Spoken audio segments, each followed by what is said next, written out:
A cult of personality, or a cult of the leader, is the result of an effort which is made to create an idealized and heroic image of a leader by a government, often through unquestioning flattery and praise. Historically, it is developed through techniques of mass media, propaganda, fake news, spectacle, the arts, patriotism, and government-organized demonstrations and rallies. A cult of personality is similar to apotheosis, except that it is established by modern social engineering techniques, usually by the state or the party in one-party states and dominant party states.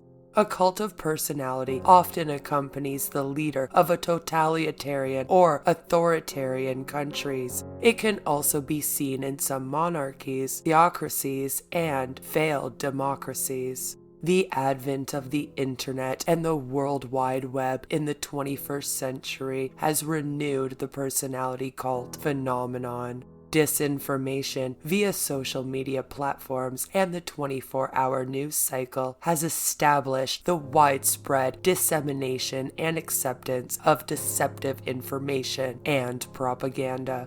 As a result, personality cults have grown and remained popular in many places, corresponding with a marked rise in authoritarian government across the world and all over social medias.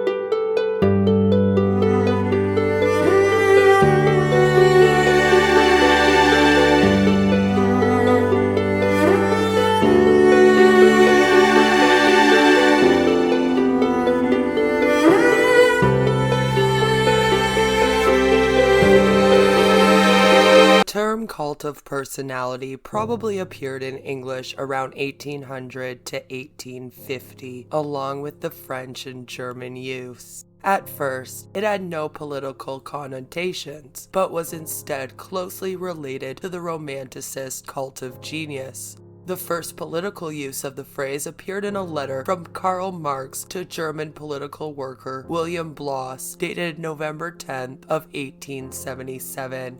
The real or imagined qualities of the charismatic leader that are established through mass media may start to establish a cult of personality, but it's ultimately the response of potential followers that makes a personality cult possible.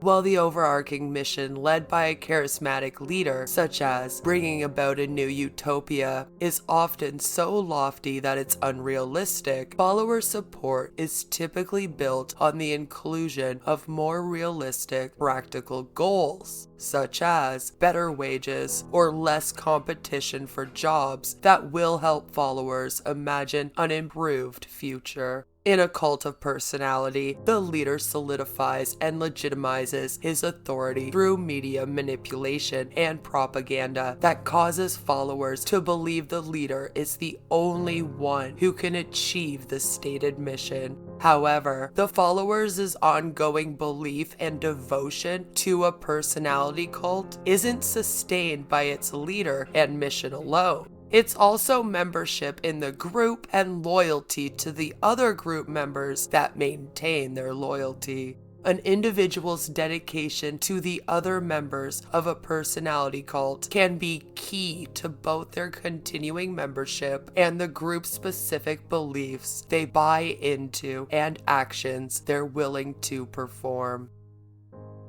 To resonate, a charismatic leader must speak in the language of their followers to ensure the followers understand and accept the leader's mission. If the leader is successful in this endeavor, it can strengthen their followers' devotion and belief in them, but it will also enhance that feeling that the personality cult members are part of an in-group. This in-group then develops its own visual references, beliefs, and rituals that strengthen devotion to the leader and the personality cult as a whole. Performing such rituals or state beliefs aligned with the personality cult can become a litmus test for belonging. Members of a cult of personality satisfy their need to belong, although this also increases the need to maintain their status within the group by conforming to its norms. This can drive members to increasingly radical behaviors and beliefs, especially when the leader stirs prejudice against outgroups, particularly outgroups that followers have little or no possibility of ever belonging to, such as groups based on national origin, race, gender, or class.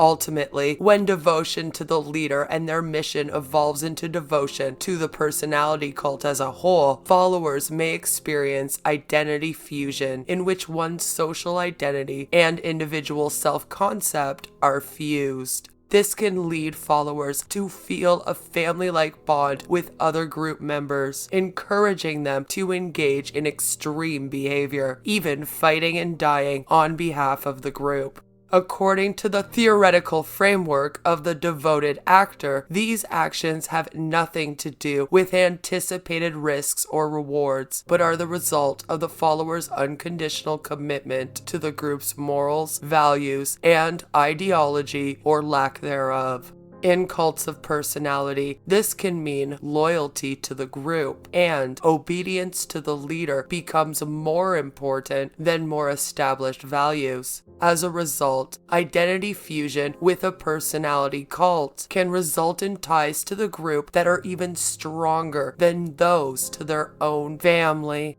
So while those on the outside may see how the leader is manipulating and exploiting their followers and question why group members continue to fall prey to this, their followers will become increasingly dedicated to the cult of personality.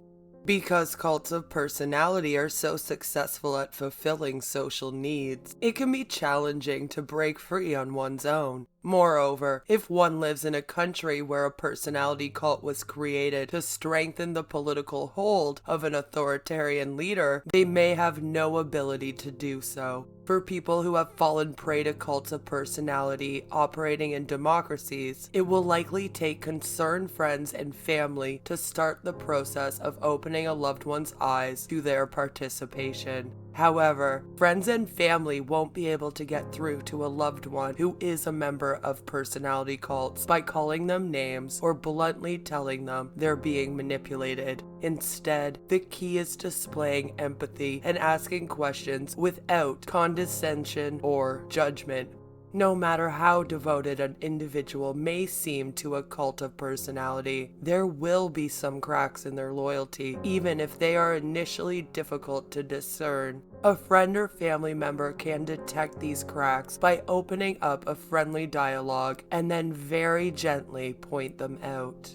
This process requires patience and tolerance, but ultimately it can help the individual recognize and break free of the personality cult's influence on their lives. One way or another, though, it has to be the individual's choice to break free, and friends and family must accept that the process won't work unless their loved one comes to their own realization that they no longer wish to be part of the cult of personality. Like all things, someone cannot be helped unless they choose to help themselves. You could most likely think of several cults of personalities. If you do, leave them down below and I may cover them in future. Thanks for watching. Please do like the video, subscribe if you are new, and think about joining our members to help out the channel. Take care, and remember, do not join a cult of personality.